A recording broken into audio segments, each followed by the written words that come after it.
Ahora con Mauricio Rabufetti, pero viniendo para esta región. Sí, nos vamos para Centroamérica, específicamente nos vamos a El Salvador, donde hay una situación sumamente tensa, criticada a nivel internacional, pero donde el presidente salvadoreño ha desatado una lucha contra las maras, contra las pandillas de narcotraficantes, utilizando algunos métodos no muy convencionales. Que son muy fuertes las pandillas allá, Entre ellos haber decretado el estado de excepción, pero hay encuestas que lo apoyan, según el presidente Bukele, Mauricio. Según Bukele y según las encuestadoras. Buenas noches. Exacto, Gallup, por ejemplo, Sid Gallup.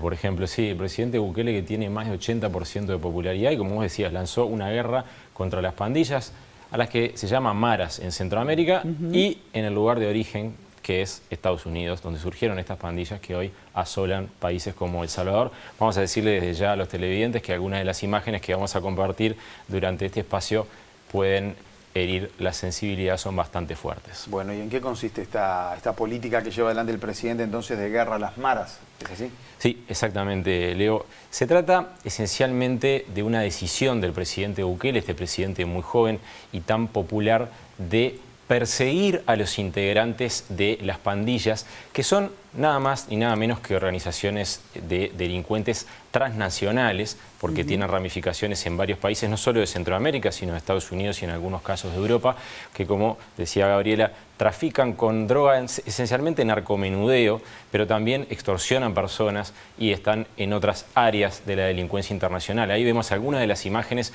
que el propio gobierno de El Salvador compartió a través de sus redes sociales para mostrar lo que están haciendo en las cárceles. ¿Qué es lo que están haciendo? Una represión muy fuerte con los integrantes que están presos y persiguiendo fuera de las cárceles a algunas personas sospechosas de participar, de ser miembros de estas organizaciones. De alguna forma la comunidad internacional está diciendo que hay una violación explícita de los derechos humanos. Hay racionamiento de comida dentro de los celdarios.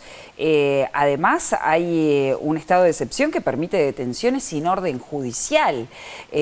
Todo apuntaría bajo nuestra perspectiva y bajo nuestra normativa de que hay una violación flagrante de los derechos humanos en este caso.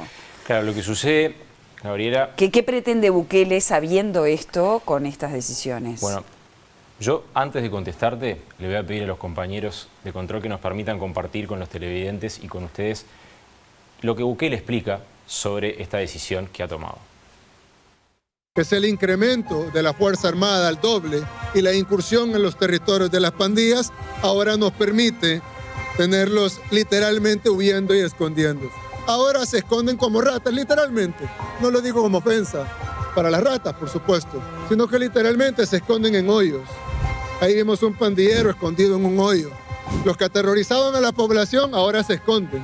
Y se esconden de nuestra policía, se esconden de nuestra Fuerza Armada. Y ahora tenemos los 16,000 pandilleros que ya teníamos presos en las prisiones de seguridad y máxima seguridad de nuestro país, más los más de 6,000 que hemos arrestado en estos 9 días. En un total tenemos 22,000 pandilleros, a los que los tenemos sin colchonetas, durmiendo en el suelo, hacinados, con 2 tiempos de comida y en condiciones que estoy seguro que ninguno de los pandilleros que están afuera quieren ir a tener adentro. Es efectivamente muy fuerte lo que acabamos de ver. Es el presidente de El Salvador explicando por qué y cómo combaten a las pandillas. ¿Qué es lo que acabamos de mostrarles a ustedes en casa? La versión oficial del presidente de El Salvador, compartida por Nayib Bukele, por el mandatario salvadoreño, a través de sus propias redes sociales y las redes sociales oficiales en El Salvador. ¿Qué es lo que está diciendo? Vamos a repetirlo. Hacinamiento en las prisiones, racionamiento de comida, insisten mucho en que no les dan pollo, que es algo tradicional en El Salvador, les dan tortilla y unos frijolitos. Y hay imágenes donde se los ve comer 2 raciones de comida a los presos. Lo que vos decías, Gabriela, esto ha generado muchísima polémica a nivel internacional porque hay de alguna manera un reconocimiento de que se está de alguna manera violentando ciertos derechos que los estados, ciertas garantías que los estados tienen que darle a las personas privadas de libertad. Pero ¿cuál es el contexto? ¿Y de qué se aferra, de qué se agarra el presidente salvadoreño? Salvador llegó a ser uno de los países con mayor índice de homicidios por cada 100.000 habitantes en el mundo. Desde que Bukele asumió, esa cifra ha ido bajando, ha bajado, por ejemplo, entre el 2020 y 2021 en unos 200, pero todavía están en 1.100 y algo de asesinatos por año. El Salvador llegó a tener 6.000 asesinatos por año. Hablamos de una población de 6 millones de habitantes. Sí, está en 1.140 ahora el número de asesinatos. En el año pasado, en 2021, lo estaba revisando ahora. 1.340 el año pasado. Y el año anterior, el 2020, 1.341. Fíjate vos. La re por uno. Ahora, ¿cuál es el argumento de este presidente?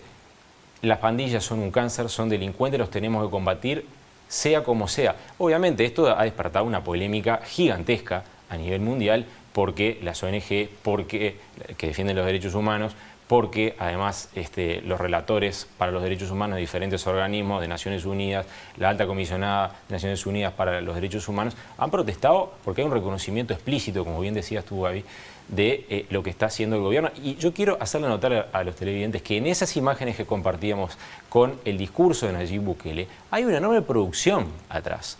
Hay imágenes tomadas con dron, donde se observa a los pandilleros, se observan los tatuajes tan reconocibles que tienen los mareros, y hay una muestra de lo que está pasando dentro de las cárceles. Y además, les hago notar en la parte inferior de la pantalla, el video fue traducido al inglés.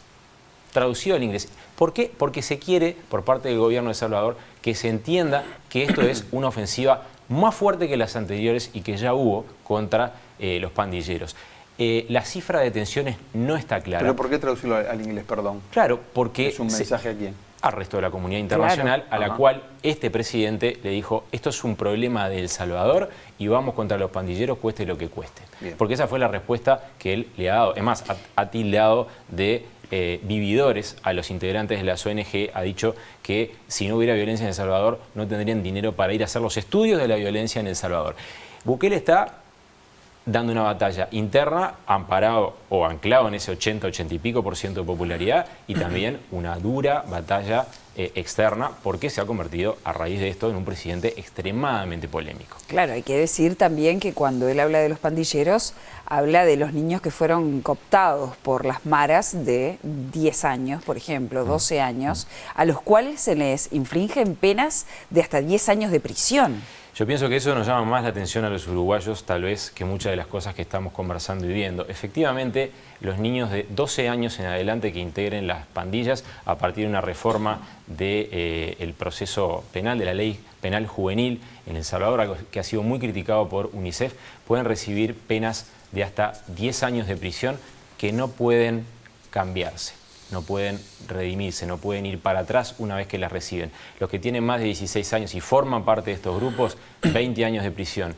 Y pasaron de 9 a 45 años las penas máximas para quienes sean adultos e integren estas maras o pandillas. Realmente algo muy fuerte que está derivando en una polémica no solo a nivel externo, que es la que más vemos nosotros, sino también a nivel interior, porque hay mucha gente que está señalando que la policía está yendo demasiado fuerte en un estado de excepción que por supuesto suspende garantías, y que Bukele, que controla el Congreso y controla también el Poder Judicial, ha logrado a partir de la aprobación de nueva normativa en el Parlamento. Sí, y haciendo un paréntesis, el trabajo de los periodistas también se está viendo bastante dificultado, ¿no? Sí. Porque no pueden informar sobre cuestiones de seguridad vinculadas a las maras, básicamente. Bueno, esencialmente otro de los cambios que ha habido ha sido un poco en esta onda de la política de la cancelación, como se llama, ¿no? Intentar eliminar todo rastro de los mareros, desde borrar los grafitis que están en las paredes, porque estas maras marcan su territorio con grafitis que tienen señales de identidad muy propias, ¿no? Hablamos esencialmente de grupos que tienen códigos internos, se puede decir mafiosos, perfectamente, ¿no? Como los que se ven en las películas, y que tienen rituales de iniciación, que efectivamente son extremadamente violentos y que dan mensajes al resto de la población y al gobierno sobre su poder, como matando. A veces matan más, a veces matan menos. Hay gobiernos que han llegado a negociar para que baje el número de homicidios. Han negociado beneficios dentro de las prisiones. De hecho, se acusa a Bukele por parte de algunos medios de prensa de haberlo hecho antes de lanzar esta guerra. Vos me hablabas, Leo, de los problemas que tienen los colegas en El Salvador. Efectivamente, parte de las nuevas normas que rigen El Salvador determinan que si un medio o un periodista difunde información que pueda ser originada por estos pandilleros, por estas organizaciones, y la difunde y crea el viejo concepto de alarma pública, puede haber penas de hasta 15 años de prisión. Obviamente claro, es una situación en la cual se puede informar de lo que hace el gobierno, pero es muy difícil poder compartir algo que pueda eventualmente venir de estos grupos, que vamos a repetirlo, son grupos de delincuentes, ¿no? Por eso la polémica, porque hay una argumentación por parte del gobierno de que tienen que terminar con algo que califican como un cáncer, porque efectivamente es el principal factor de violencia y de homicidios en El Salvador, y la forma en la que el gobierno de Bukele está procediendo. Claro, hay que ver qué tan sostenible es esto, qué tanto apunta a las cuestiones estructurales, porque ya sabemos que las maras son como los hongos de García Márquez, emergen por generación espontánea, ¿no? Bueno, en cualquier lado. En realidad son organizaciones, la palabra lo dice, están verdaderamente muy estructuradas, con liderazgos, con células muy autónomas. Muy brevemente, se formaron inicialmente en Los Ángeles, en Estados Unidos, para defender a los inmigrantes salvadoreños que huían de la guerra civil. ¿Contra quiénes? Contra las pandillas de mexicanos. Luego, cuando volvieron a El Salvador, coparon los barrios de El Salvador y hoy por hoy son los dueños de muchos territorios, y por eso justamente el gobierno habla de una recuperación territorial. Una situación extremadamente polémica que lleva prácticamente 10.000 arrestos en un país extremadamente violento y extremadamente pobre. Y esto puede tener alguna consecuencia incluso en la ayuda que pueda llegar a El Salvador. Eso es otro tema que nos llevaría mucho rato. Bien, está bien, porque la guerra en Ucrania sigue sucediendo, pero el mundo también tiene sus otras complicaciones. Esa era justamente la idea, saber que además de la agenda que todos los días nos impone esta tragedia y este conflicto, hay otras cosas que pasan y tenemos que compartirlas y tratar de entenderlas. Gracias, Mauricio. Gracias, gracias. El Salvador tiene 6,5 millones de personas, un territorio muy pequeño además, ¿no? Con este problema. Y acá en Uruguay, me acuerdo que La Llera, el comisario general retirado Mario La Llera, había dicho que si no se tomaban en Uruguay algunas medidas, se iba rumbo a lo que son este mecanismo de pandillas y maras, ¿no? ¿Se acuerda aquellas declaraciones que habían recogido los colegas del Observador, me acuerdo, y que generaron también una serie de comentarios y repercusiones? Bueno, vamos a avanzar nosotros.